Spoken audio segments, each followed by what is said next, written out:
Hello, you're welcome to yet another episode of IPMAN Today, the flagship television show of IPMAN. And as you know, IPMAN is the acronym for the Independent Petroleum Marketers Association of Nigeria. Every week on IPMAN Today, what we'll bring to you, apart from the policies of the federal government in the oil and gas sector, we also bring you activities of IPMAN as led by the national president of IPMAN, that is Alhaji Abubakar Migani Shetima, the one and only president. On today's edition of IPMAN Today, we'll begin with the verdicts as usual.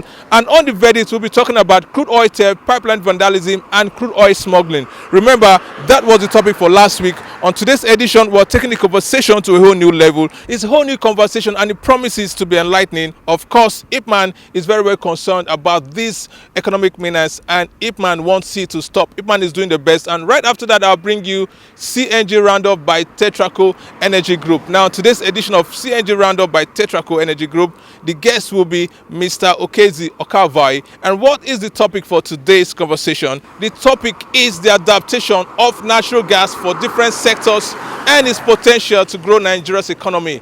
Now, that is very, very enlightening. You don't want to miss this conversation. In fact, you don't want to miss any of this segment for anything else. And right after CNG Roundup by Tetraco Energy Group, I'll bring you oil and gas news. I'm sure you're itching to know what are the key highlights from last week's oil and gas industry. You can get to hear all of that on this episode of IPMAN Today. Remember, my name is Afam Okone, and remember also this is NTA, the largest network in all of Africa. I'll be back right after this short break. Don't touch your remote.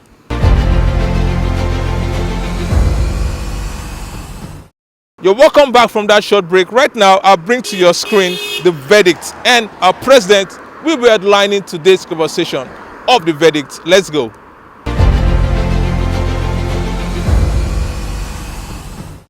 You're welcome back from that short break, still on the segment we call the verdict, and with our national president, Alhaji Abubakar Shetima. You're welcome, sir, once again on set today.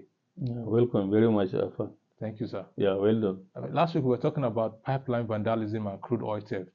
Now, that was part one of the conversation. Today, we are doing part two of the conversation, but also including crude oil smuggling.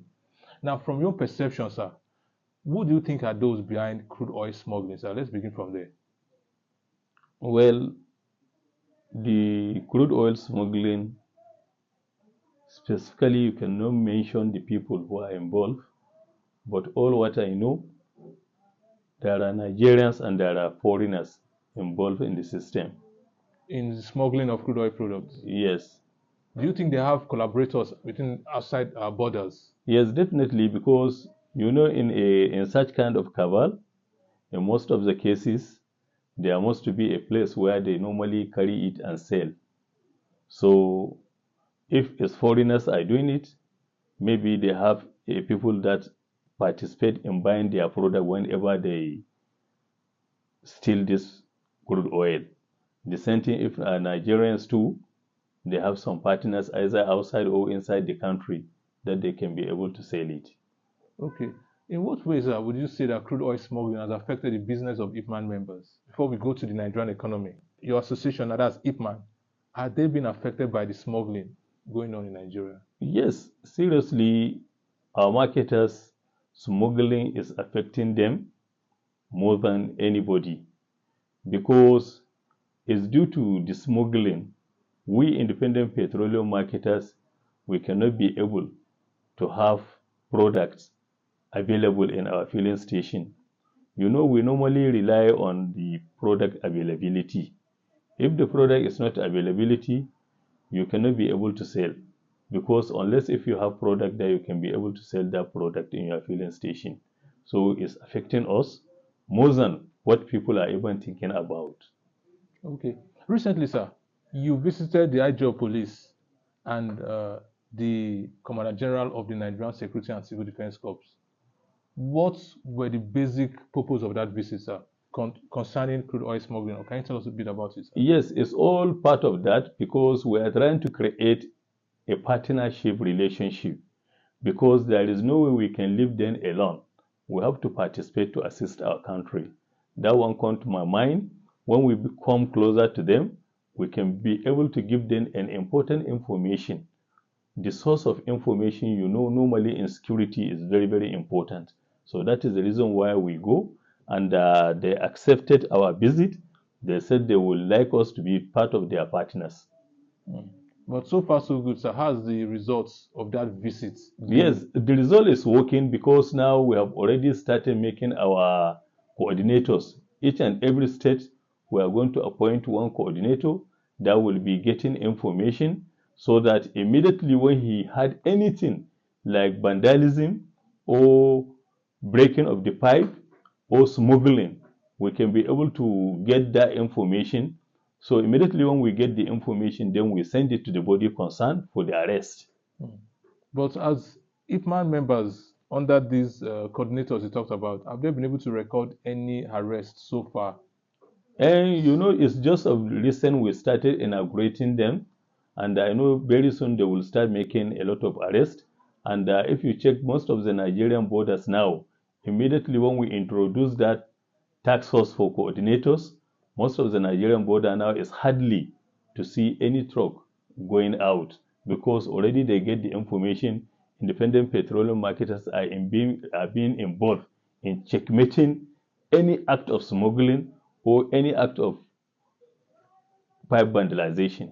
Can we attribute our not being able to meet our OPEC targets with pipeline vandalism, crude oil theft, and smuggling? Are they interrelated, sir?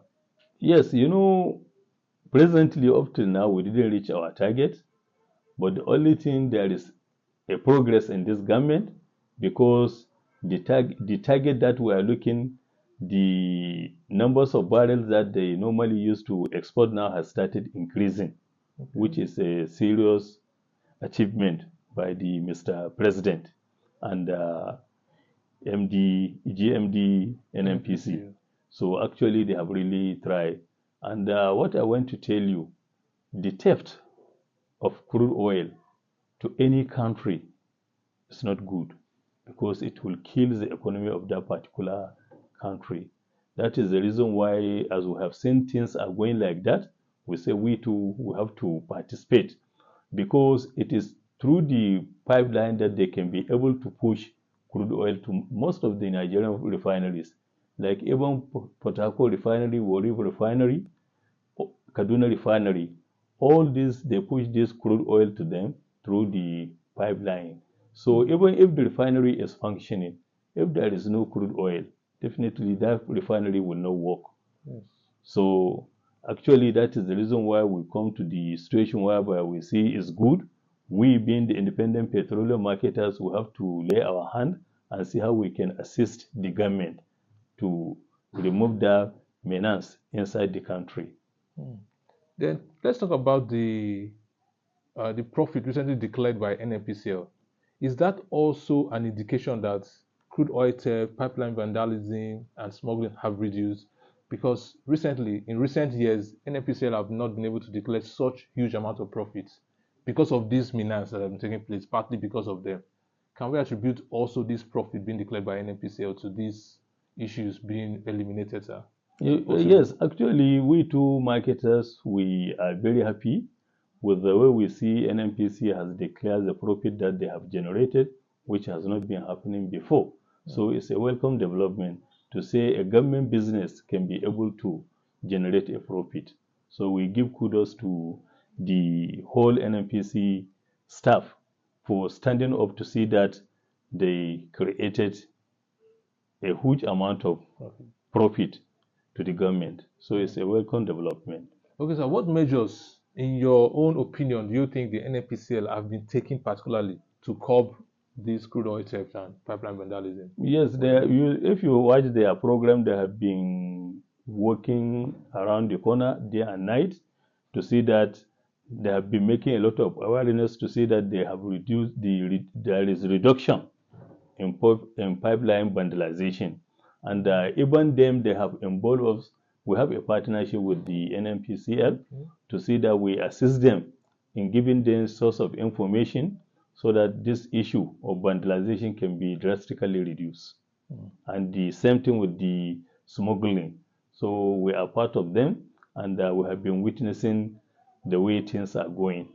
Okay, but let's come back to IPMAN now. As the president of IPMAN, what measures would you advise the government to take in order to curb the menace of crude oil theft, pipeline vandalism, and oil smuggling? Well, even our coming now, to be the partnership of most of this organization is part of the measures, because fuel business is our business. We have a lot of members all over the country. Any sector of the country you go, you will see our members. So as we are part of the people who will be doing the business, then definitely involving us into system will give them a lot of information. That is one. Then the second one, let the government try as much as possible and give employment to our youth, because some of them, they engage in such kind of acts because of unemployment. And they should put much security measures again in the whole places where they know there are pipelines that are passing. At the same time, in the places where they know mostly is inside the creek areas where they know people normally used to break pipe and steal crude oil. And the same thing with the higher sea. The security agencies should put more effort in checkmating all these issues. Because if you look at the Saudi Aramco, yes, it's hardly you hear that there is any breakage of oil or there is any oil theft. And since we have a scientific way, because now we have a computerized system of checkmating, so the government should try as much as possible as see how they will adopt a system of checkmating in the whole of that particular area. But is IPMAN also looking at having those technological advancements? Yes, also checkmate. Yes, quite all right. IPMAN too, we have been calling most of them. We have some partners who bring the ideas to us, and we are still discussing. So immediately when we finish, we can even advise the government on it in regard to our filling stations, because we too inside the filling station too. Some of our pumps attendants, they used to tamper with our meters. And the same thing, they used to siphon the fuel inside our tanks. So that is the reason why we are doing the same thing. We call the foreign partners to come and enlighten our members so that we can be able to see we put all these technological appliances in place. Yes. Okay, that's beautiful, sir. Away from that, sir, let's talk about the recent statement by the NMDPRA, where they threatened or said that they were going to revoke licenses of some of your retail outlets if they suspect that your managers are dealing with oil black marketers now. What's your response to that as the IPMAN president, sir? No, what they have said is right, because it's part of their regulation. And we too already we advise our members, anybody who knows that he normally sell fuel in jerrycan, he should desist, because even though I know our members, it's hardly to see them selling through the jerrycans. So just like what I have been telling everybody, that our product in most of the cases is not enough, talk less of selling through the jerrycans. So we are even looking an additional volume from the NMPC so that we can be able to be selling product in our filling station. But do you have internal mechanism to curb against these black marketers within your stations as IPMAN? Yes, already we independent petroleum marketers, we have people that we have that we employ that as our surveillance. Okay. They go all around our filling station and be checking. But even though that one is not our major problem, because it's very difficult to see an independent marketer selling product through the jerrycans. It's very difficult. Okay. So our problem is the availability of the product. Then you made mention of the quota of NNPCL, because this has been one of the major issues, mitigating against steady supply of PMS to Nigerians. Has NNPCL responded also so far, sir? Yes, they are responding, because even this current fuel scarcity, they tell us their reason, and we listen to their reason, and now there is a little bit changes in terms of supply. Yes, because we've noticed that the queues have been reducing. Yes, quite all right. So that means IPMAN has been collaborating effectively. Yes, we have been collaborating with the NNPC, because whatever happened to us happened to them. It's the same thing. Same thing. Yes. Thank you, Mr. President, on the thank you very verdict. much. Your last word, sir, if we should round up now. My last word, let's cooperate with the Mr. President and those people who know they engage themselves in the oil vandalization, oil theft, oil smuggling. They should desist, because this thing is affecting Nigerian economy. And anything affect your country economy definitely affect everybody. Thank you, Mr. President. Thank you very much. Okay, now that is the verdict on IPMAN today. You've heard our national president. Anything that affects you as an individual affects Nigeria, and anything that affects Nigeria affects you as an individual. So let's put hands together and stop pipeline vandalism, crude oil theft, and crude oil smuggling. And let's also join hands with the president, that is President Bola Ahmed Tinubu, to make Nigeria great. Again, this is IPMAN today. This is the verdict. IPMAN today continues right after this short break. Don't touch your remote.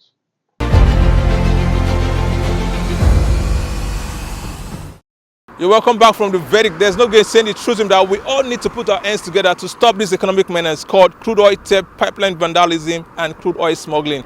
Nigeria needs to move forward, and we also need to put our hands together to support the President of the Federal Republic of Nigeria, Alhaji Bola Ahmed Tinubu. And of course, remember what the President also said on that interview: what affects Nigeria affects you. Let's stop crude oil theft. Let's stop pipeline vandalism. Let's stop crude oil smuggling. Right now, CNG roundup by Tetraco Energy Group. I told you that Mr. Okezi Okavai will be the guest today, and we'll be talking about the adaptation of natural gas for different sectors of Nigeria's economy and its potentials to grow Nigeria's economy. Let's go over now to CNG roundup by Tetraco Energy Group.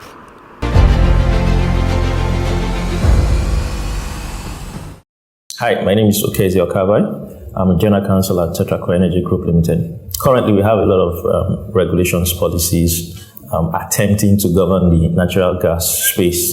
We have the Supreme Law, which is the Constitution. We have the PIA, which is the Petroleum Industry Act of 2021. We also have the Nigerian Gas Flare Commercialization Program. We have the Gas Transportation Network Code. We have the Environmental Impact Act. We have the Nigerian Gas Master Plan. We have the Nigerian Gas Policy as well. So we have quite a bit of laws, regulations currently trying to govern the oil and gas space. And I would say that so far so good. They've been doing a good job. I would highlight the PIA for now, and I would say that that is a big game changer for the Nigerian space. PIA went through a lot of iterations before we finally got the act in 2021. The main thing it did for us was that it split the regulators into two. Previously, we had the DPR, Department of Petroleum Resources, but now we have a regulator operating in the upstream space, and we have the second regulator operating in the downstream and midstream space. It's been a big game changer for the Nigerian oil and gas space. I would say that the main aim of the PIA is to ensure that all players within the oil and gas value chain are fully aware of the fact that there should be laws that more or less govern fiscal policies, that govern regulatory framework and all of that for Nigeria. Well, as I initially mentioned, the PIA is a big game changer for the Nigerian oil and gas space. I mentioned that one of the major things it has done is that it more or less has split the regulators into two. So now we have the NUPRC, which is more or less operating in the upstream. And also we have the NMDPRA, which operates in the midstream and downstream portions of the oil and gas value chain. In addition to that, I would say that right now, gas is playing a major role in how the Nigerian oil and gas sector is being viewed by all. Previously, gas was more or less an afterthought, but we have to give the government kudos for ensuring that we have a law in place that fully recognizes the role natural gas plays in ensuring economic development and sustainability. As a natural gas player, it's also key for Tetraco to ensure that it adheres to all the regulations, all the policies as set by the PIE. And I would say that so far, Tetraco has ensured that in every operation it carries out, it adheres to whatever environmental laws are in place. It also ensures that all taxes, all royalties are duly paid to the government. It's important for the company to ensure that it is viewed as a company that obeys whatever laws we have in the country. And currently, there is the midstream and downstream infrastructure fund, which Tetraco, being a player in the oil and gas space, about 0.5 levy is placed on all wholesale gas prices. Tetraco goes out of its way to ensure that it remits those funds into the required place. which is the midstream and downstream infrastructure fund, ensuring that Tetraco does that, puts it in the place where we can then take advantage of the benefits that was ascribed to it as a player in the oil and gas space. I would say Tetraco has done a good job in ensuring compliance to all regulations in the oil and gas space. What we have done is we have the PIA, which has more or less provided guidance on permits, licenses that should be secured by any player within the natural gas space. And what we have done in addition to that is ensure that we have all licenses, all permits in place prior to commencing any operations. In addition to that, we are a company that ensures that we pay our taxes on time. We note that it is important for any player within the natural gas space to make sure he pays his taxes, have that reputation of being a compliant company, which we have done. Also ensuring that whatever projects we embark on, we take note of all environmental laws, environmental policies. And finally, I would state that we as a company, we pride ourselves in the fact that we make contributions into the midstream, downstream infrastructure fund, which aids the government in boosting infrastructure development in Nigeria. Thank you.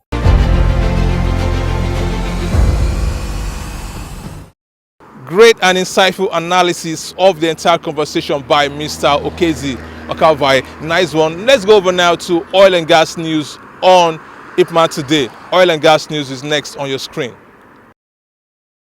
NNPC posts 3.3 trillion net profit, declares 2.1 trillion dividend. The NNPC Limited has released its 2023 audited financial statement declaring a net profit of 3.297 trillion at the close of the financial year, which ended in December 2023, an increase of over 700 billion naira when compared to the 2022 profit of 2.548 trillion naira. In a recent World Press conference held at the NNPC Towers in Abuja, the Chief Financial Officer of the company, Mr. Umar Ajia, said the release of the AFS is a testament to the company's commitment to transparency and accountability.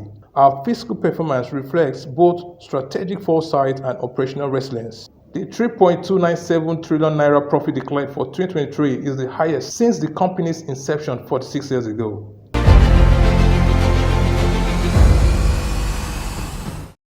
Whatever has a beginning surely has to come to an end. And on that note, we come to the end of today's edition of IPMAN Today. Many thanks for keeping your channel locked. Many thanks for watching us today on NTA. Remember, you can't be the rich on NTA, the largest network in all of Africa. Join us again same time next week for another insightful and enlightening episode of IPMAN Today. 10:05 is the time. The channel, of course, you know, is NTA. Until then, my name is Afam Okone. Keep your dial locked as NTA continues with the Sublime Broadcasting.